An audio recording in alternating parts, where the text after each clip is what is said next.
What is up, guys? Welcome back to the channel. This is going to be part 3 of the 1974 MGB build. I'm going to jump right into it because I am stoked, guys. I've got a lot of sweet stuff to share with you all today. Sweet stuff, that sounded weird. I have a lot of exciting things to share with you all today, and I hope y'all are as excited as I am. You probably won't be as excited as I am, but I hope y'all are really interested and excited for what's about to happen. So, I know with the car, I talked about off the get-go, wasn't sure what my plans were. I had a ton of ideas, run the original engine, turbo the original engine, supercharge the original engine, run the original engine as it is and not touch it. I mulled over those ideas for a minute, going back and forth, back and forth. I talked about how cool I thought it'd be to do a Hayabusa swap, etc., etc. So, anyways, I thought it over more. I decided to lean away from the Hayabusa swap. One, due to this car's not heavy. I think it's like 2,210 pounds, factory engine. So we would take out about 500, 600 pounds after we pulled the engine, transmission, all that out. So it would be significantly lighter. And the Hayabusa would power it fine, especially if it was turboed. It would not have the low-end torque, which the Hayabusa engine does not have low-end torque. It's a street bike engine. It's meant to run at higher RPM. But I thought it'd be really sick to turn that thing on and to hear a street bike engine, coming out the rear of it. I decided to stay away from that. Pardon me, it's a little humid in here today, but it's not terrible. Now, I decided to go away from that idea for a couple of reasons. One being, the engines aren't the cheapest. They're very strong and they make a lot of power, but they're fairly expensive. So I kind of was like, eh. And then the lack of availability, not on parts necessarily, but on swap parts, being drive shaft flanges. There's not a lot of support for a Hayabusa swapped car, as you can imagine. It's done, it's been done before, it's doable. I decided it was a little out of the budget for this car, at least for right now. So I leaned more towards doing a K-swap. K-swaps are fairly cheap. The transmission and adapter plates start to get more expensive to make it rear-wheel drive, but then the biggest cost on those is doing some kind of ECU for the wiring. So you pretty much need to do a standalone ECU is what I came to the conclusion to get full adjustability. So that's expensive. Does require a custom tune. That's expensive. Ask me how I know. Anyways, the budget, cheap engine, and maybe decent price transmission and swap started to add up really fast. So I leaned away from that idea, went back towards maybe just turbo the stock engine, see how much power we can make. These engines are not designed to be turboed or supercharged, really. The head designs are terrible. It's got 8 valves. It does not move a lot of air. Not a lot of air at all. So the more I thought about it, the more I went back to swapping something else in. A lot of guys have done V6s. Some guys have done V8s. It's been done before. Okay, I don't have to be the first guy to do something new in the car. I'm not like that. I just want something that's going to give me some torque, some low-end torque, and some top-end power without needing to sink 6, 7, 8, 10 grand into it just to get it moving. So the idea popped in my head, and this is not an original idea, unfortunately, but why not LS swap the car? Ideally, like an LS1, something with a aluminum bottom end that would be a little bit lighter, save about 100 pounds. Started looking. Found the LS1s to be a little out of my price range. By the time you buy an LS1, a transmission, an adapter, you're getting up to about, say $3,000 to $4,000. Not super cheap. So then I went, okay, what about the LS engines, the 5.3s? They do have an iron block, but they have aluminum heads. They're about, I roughly tallied it up with a rough Google weight on the difference between a 5.3 LS with aluminum heads, iron engine, and variation of transmissions bolted behind it versus what's in the car. Only looks like 100 to 200 pound weight gain tops. A ton of bottom end torque. They make in like the low 2s to mid 2s foot-pounds of torque, which is not bad for a stock engine pushing a 2,200 pound car. We'll say 2,400 now with the weight gain. Still very light. So I started looking at that. They're way cheaper. They are much easier to get a hold of. There is a humongous market of aftermarket LS parts, swap parts, transmission adapters. There's a ton, and because of the availability, everything is way cheaper than a K-Series swap or a, say a Hayabusa swap. So I started looking online because I got the idea in my head, and I couldn't stop thinking about it. I found some 5.3s, pretty good price. It was looking like I could piece together an engine, transmission, and adapter for $1,200 to $1,500. Not bad. That's just the transmission and adapter. Well, yesterday, I stumbled upon something. A LS iron block aluminum heads with a transmission already bolted to it, a T5, which I think came in the C10s. Supposedly fairly strong transmissions, at least at stock LS power, which is all we're going for right now. To be determined, obviously. And I found a guy selling a LS, what I wanted. It is a 4.8. It is not the 5.3. There is very slight difference in horsepower and torque between the two. It's very minimal. They both use the same bottom end. I believe it is the stroke that is slightly different on the 4.8 versus the 5.3. Correct me if I'm wrong, guys. Haven't done a ton of research on it. But after I got looking, I was like, yo, I don't need a 5.3 to push 2,200 pounds at a reasonable rate of speed with a decent amount of get up and go. So he was selling the 4.8 engine, heads, complete everything, wiring, all of it, transmission bolted to it, a Willwood hydraulic throwout, which is amazing, so I don't have to clearance for a big old clutch fork down there like I was thinking I was going to have to, which would involve some firewall manufacturing, for lack of better words. So I ended up getting the whole swap. I ended up talking him into selling me the carburetor he had on it, the intake manifold for the carburetor, headers, the original MSD LS series wiring box to convert all the original coils on that guy, so you don't need a distributor, still uses the original coils, goes through the MSD box, computes with the carburetor, which is a Holley 600. Ended up getting all of that, guys, for a killer price. I'll just disclose the price because I don't really care, just want to share how good of a deal it was. At least I think it was. I ended up getting all of that with some add-ons for $1,500. Not a bad price. Not a bad price at all. Remember, to do the 5.3 with the trans and adapter, I was looking at around $1,500, nothing else. Anyways, all that talking to say, I picked it up today. I jumped on that deal as quick as I could. I said, hey, if you can do this price with this stuff on it, I'll pick it up tomorrow, being today. And he said, yes. So I said, sweet, send me your address. I'm going to get this thing right now. So, without further ado, I will show y'all some of the things we got here on the table. I kind of laid it out for y'all. So right here we got the MSD LS series ignition control. It has multiple timing selectors, custom timings, and then it has LS-HD, LS2367, LS2367HO, Truck HD. Came with all the wiring right here, complete harness. It's pretty much plug and play. You've got a few sensors to hook in. This plugs into this guy, plugs into a few connectors on the engine. Super basic, guys. I mean, it's dummy proof. And it came with this Holley 600 carb, which she is beefy. It has the dual port fueling feeding from one side. Seems to be in overall good shape. Again, I heard it run. He says he was just pulling it out. He seemed like an awesome dude. And shout out to him if he happens to watch this video for hooking me up with a killer deal. He heard what I was doing with the swap, loved the idea, and ended up throwing in some extra parts, which I'll show y'all.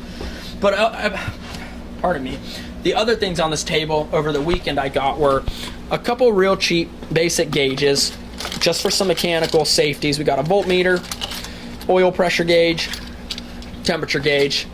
Picked up these halo LED lights. So high beam, low beam. It has a running light ring, and this ring also serves as a turn signal. So I will be installing those soon. Deleting all of the side marker turn signal lights because I hate them. They look real bulky. I'm going to end up covering those up, doing the body work, all that stuff on the car. I'll cover that in another video though. I CNC cut this little plate out of with the arc droid. The gauges just slide right in these holes. We have a new top made in China. Hopefully it fits. It was super cheap. It is a black canvas top, but it exactly fits right where the old one does, bolts in place. So now we'll have a top that fits and seals. There still are a handful of other seals on the car that need replaced, and since I am now definitely going to be holding on to this car, at least for the swap and body work, and maybe do a wrap or something like that, I will definitely be putting that top on, changing all the seals out, getting the car weatherproof so that way I don't have to have it sitting under a canopy without worrying about soaking my interior, which isn't in terrible shape. So, again, guys, I am super stoked. I hope y'all are too. I hope this is something that interests y'all. Yes, an LS has been put into an MGB before. Unfortunately, I'm not the first guy to do it. And fortunately, I'm not, because I have seen it done. They do sell swap conversions. I will not be getting any of that because I have the CNC, so I will be custom making my motor mounts, my brackets, clearancing the firewall, moving the steering rack, whatever needs to be done to make this thing fit. This is a V8, but they packaged it, GM, whoever made this engine, and I don't even honestly know exactly who, they packaged it so well. You got your 4 exhaust ports on each side of the head. You have the original. He said these are new. I mean, they look a little bit newer. The bracket's dirty, but these look new-ish. And this plugs into the MSD box on either side. Again, a couple sensors here, things like that that are needed for the MSD swap. It looks like a sensor back there, probably a cam or crank sensor back there. And he already has the carburetor Holley single plane intake manifold, which again needs cleaned up. It's a little dirty. It still has the original Knox sensors in this port, so I'll probably take this port off, either weld those holes closed or just buy the plate that bolts in place of this guy right here and deletes the Knox sensors, because you don't need Knox sensors on a carbureted vehicle. You just don't. It's overrated. Weight reduction. He also hooked me up with these headers right here. I believe they are hooker headers. Very rusty. They need some love. I can't even read what this is on the side, what it says, but he threw them in for free. I told him I would take them if he wanted to throw them in for sure. I don't think they'll fit in this engine bay. I think I'm gonna have to go through the wheel well like most people do, but one, maybe I could cut these down, make them stubby headers. I don't know yet. I've got them at least. They're here. If I needed the flange for anything, or clean them up, paint them, sell them, recoup the money to buy the shorty straight flow down headers. This is the T5 transmission right here. Again, I think it's out of a C10. Correct me if I'm wrong on that. No, this is out of a Camaro. This is a T5 out of Camaro. I apologize. It is a T5 transmission out of a Camaro.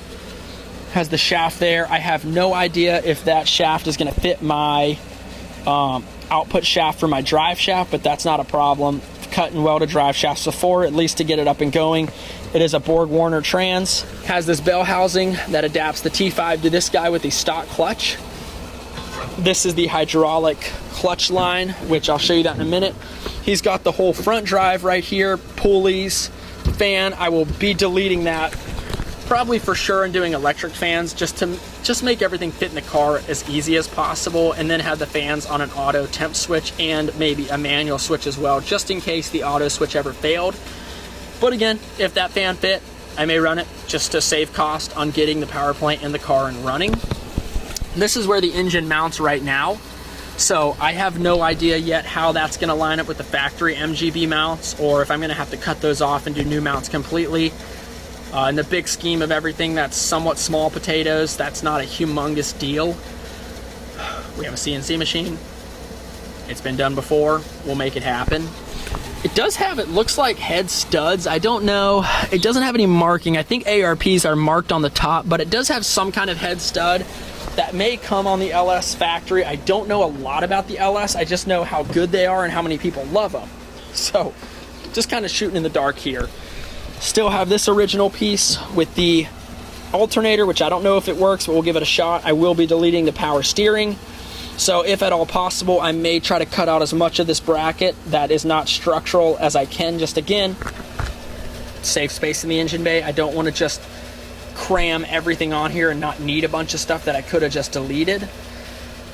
So yeah, we have valve springs over here. I believe these are still stock lift and duration. I'm not positive. I'll have to ask him again on that. Starter in the box, plug wires, and then the Willwood. This is a Willwood, wow, I'm drawing a blank. Master cylinder for the clutch. I have heard the engine run. I haven't confirmed it in my own vehicle or at my own shop yet, but we will probably do the first start in the car because, quite frankly, I've got to put it in the car a bunch of times to get the engine mounts made and the transmission mount, that it's so simple to hook up that I'll probably just see if it starts, and if it knocks or whatever, we'll pull it out, do what we need to do to get it dialed in, and at least have the hard part of the swap done. Does have a stage 2 sloppy cam in it. I don't know, as far as performance goes, how good or bad those are, but it sounds killer. It's got an awesome lope to it from the video, so it's going to sound pretty sweet when you fire that little tiny thing up and you hear a V8 thumping with a cam. I mean, come on. I've always been an import guy, 4-cylinder, you know, lower torque, high horsepower, but there's something about this V8 classic kind of muscle car theme build in a British sports car that does appeal to me. And I may hate my life by the time the swap's done, but we're going to give it a best shot, and we will definitely get it in there, and we will definitely get it running and driving, and I will not stop until it does. But that's really pretty much it for this section of the video. Just a little update. I know I've been all over the board with this thing, guys, on what I wanted to do, what I didn't want to do. And when I got the idea of the LS in my head, I couldn't shake it because I know they are solid engines. They can handle a lot of abuse, even in their stock form. And they're just a huge platform for parts out there for them, modifications, again, bell housings, tons of different things that you can do with these things for so much cheaper than even like a K-Series. And again, with the carbureted setup, you know, it's as simple as it gets. Yeah, some would argue why not do EFI, it'd probably give you more power, but the slight gain I might get from the EFI is not worth the wiring hassle to me. I want this car to be simple, much quicker, more torque, sound good, and just fun to drive. I'm not going for a 9-second race car. Not yet anyways. I mean, you never know with me. But that's farther down the road, and there's a lot of different carburetor options. I mean, they were running old muscle cars with carbs in the 9s, so it's totally doable with a carb. Yeah, I know EFI guys like, you know, their EFI is better, they can tune it, and I get that, it is. It really is, but for simple guys like me who don't want to learn how to tune EFI or take it to someone and pay exorbitant amounts of money for them to tune my car, this gets me up and running. I can tune it at home with the AFR gauge, air-fuel ratio gauge, and get it pretty dialed in, and again, probably be smoking the tires off this thing with very little effort and no braking and just pushing the gas pedal down to the floor. But that's about it I've got for this. Just a short update, but I'm super, super excited. The first thing I got to do is pull the old engine and transmission out. I have a guy who already wants to buy the transmission, so I'm hoping to sell the engine and then the SU carbs, and honestly, be really close to recouping my $1,500 back, which would be sweet.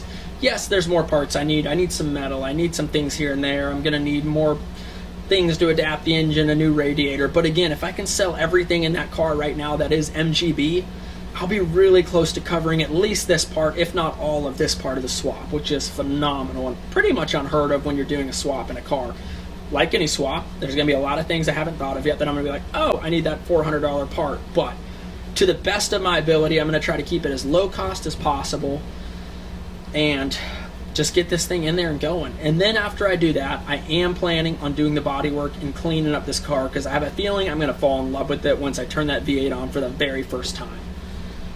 So I'll keep you all posted, and I'm hoping to make some reels, some YouTube shorts maybe. I'm new with the editing stuff, so bear with me on that, but I would like to push this a little farther across the platform to get some more interest, try to get some more subscribers. But I appreciate every one of you who subscribe and watch the videos. I know sometimes they're a little bit more boring.